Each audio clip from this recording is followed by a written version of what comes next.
Hello everyone and welcome to this album review. Now today I'm going to be looking at this album from George Harrison, and this is the album Gone Troppo. So in this video I will show you my vinyl copy of the album and then also go over all of the tracks individually as well.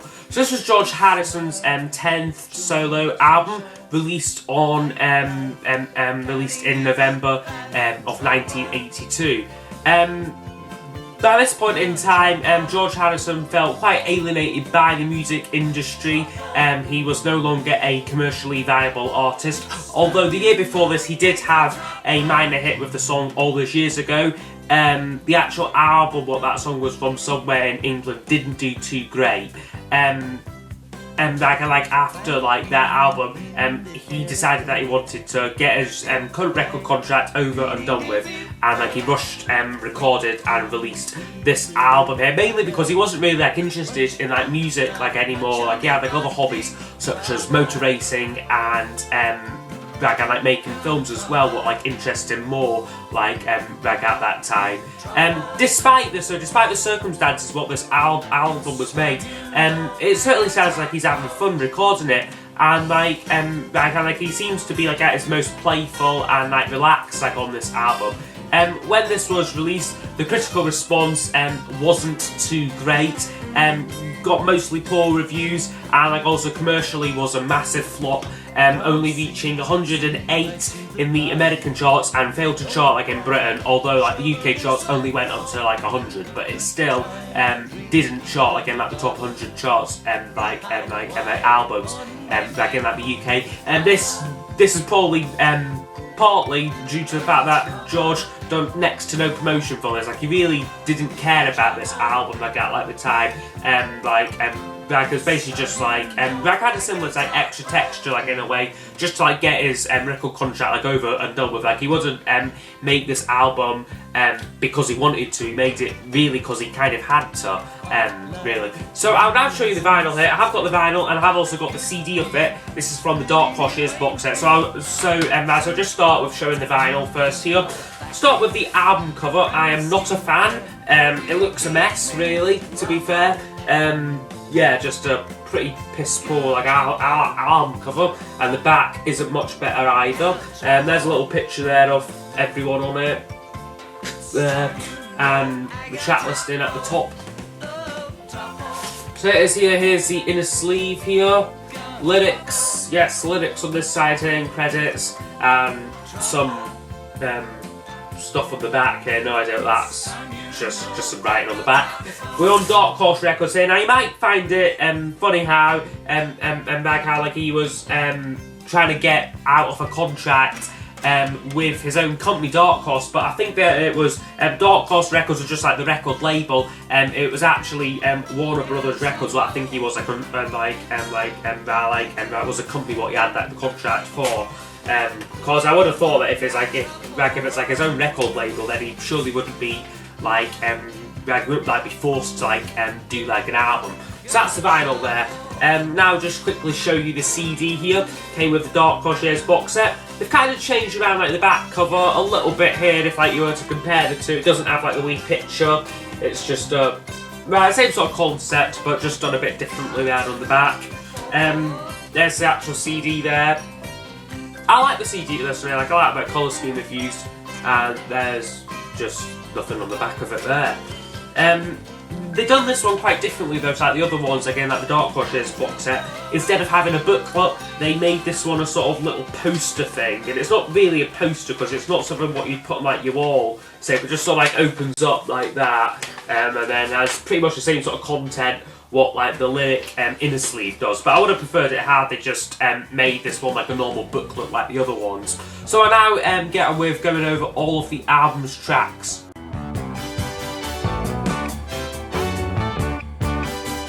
So we open up the album with a song called Wake Up My Love, and this is actually a pretty good song. Great opener to the album. I love the synthesizer sort of keyboard thing what starts it. It is a good track, I feel.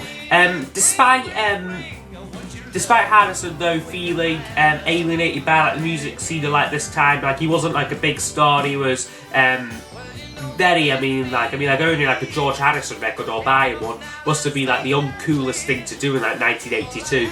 But this song though, he's making an effort to sound like contemporary, which I do like.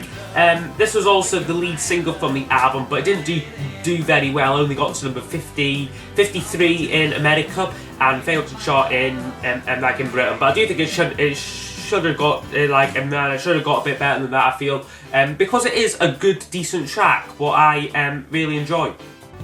There's a man talking on the radio. Next track up is called That's the Way It Goes, and this again is is another one of the more popular ones from the album.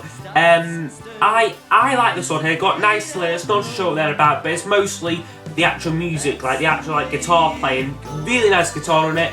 And reason why this song here is a bit more popular is because it was actually performed at the concert for George, and I believe it was Joe Brown, he sang it, and I don't like a really nice version, but so that's why I like this song, because it's a bit more popular than like some of the others. Great credit,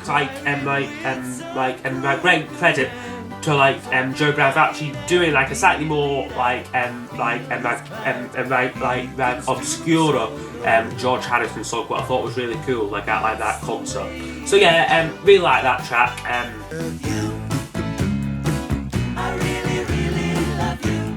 Have for me, which is the first clunker on the album, is So Good I Really Love You. This is actually a cover song of the also for the 1960s. I believe it was sung by a vocal group called The Stereos. I've not heard of them either. The actual song itself is pretty bad, kind of cringy, like the way it's like all like the backing vocals on it, and it isn't great. I mean, it is like this is like quite a bad song, like in my opinion.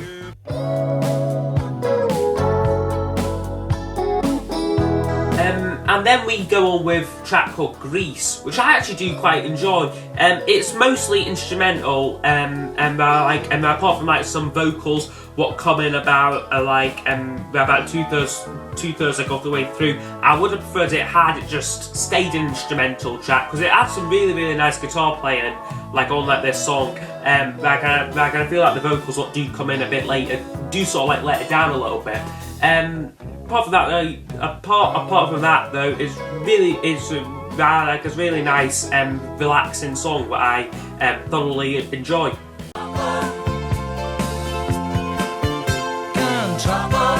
Side 1 then closes with Gone Troppo, the title track, and this is another fun, light-hearted little pop song.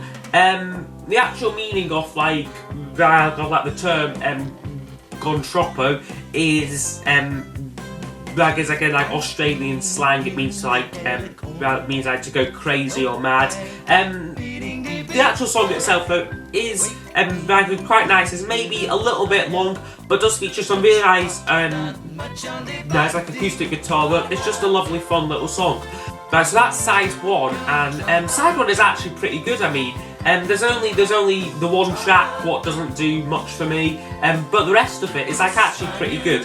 However, it is side 2 where this record does go quite a bit downhill for me.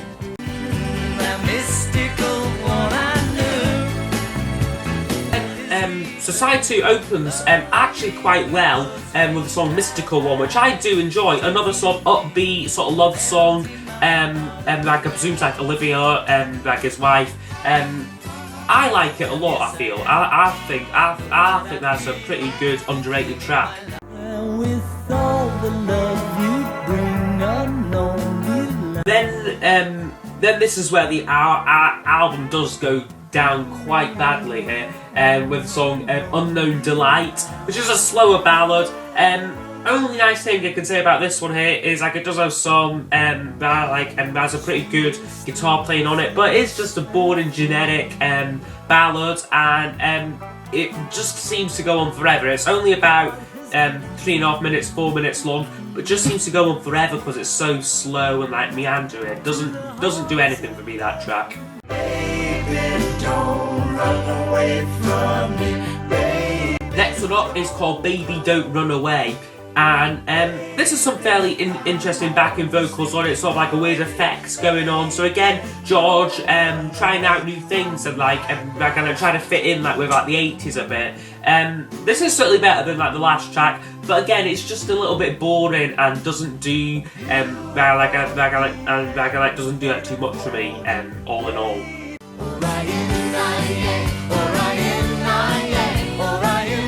Next song up is called Dream Away. Now this is an interesting one here. This is probably like one of like the more well-known songs from the album because it was actually featured in like the credits to the film, what I believe George funded what was called Time Bandits. And like the actual song itself sort of starts off with like this sort of like Indian chant thing, like a vocal chant what like becomes like the chorus of the song. It does repeat and does get a little bit annoying like after like a while. Certainly like I would say though it is maybe one of the better ones like on the album. But certainly isn't among Harrison's best songs. I did read somewhere that there's actually a poll done of like Harrison's best solo songs, and this song came at about number 8 or number 9, but I was quite shocked to see because I mean there's probably like at least 8 songs on like Cloud 9 alone, or like All Things Must Pass, what I think are miles better than this, like let alone from like his whole solo career. I mean this would for me like if I was to rank all of their songs, be probably about like in like the middle I'd say, but certainly not like anywhere close to the top of like the list.